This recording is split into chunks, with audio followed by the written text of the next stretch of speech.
खरं म्हणजे कामराला हे माहिती पाहिजे की महाराष्ट्राच्या जनतेने 2024 साली कोण गद्दार आहे आणि कोण खुद्दार आहे हे दाखवून दिलेलं आहे।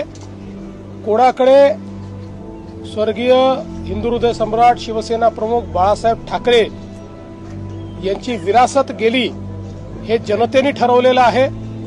त्यामुळे अशा प्रकारे खालच्या दर्जाची कॉमेडी करून आणि राज्यातल्या माजी मुख्यमंत्री, आताचे उपमुख्यमंत्री, राज्यातले वरिष्ठ नेते ज्यांच्याबद्दल राज्यातल्या जनतेमध्ये आदर आहे त्यांच्याबद्दल अशा प्रकारचा अनादर करण्याचा कोणालाही अधिकार नाही।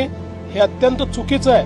तुम्ही जरूर कॉमेडी करा, तुम्ही व्यंग करा, पण जर अपमानित करण्याचं काम जर कोणी करेल तर हे सहन केलं जाणार नाही। हे अतिशय चुकीचं आहे।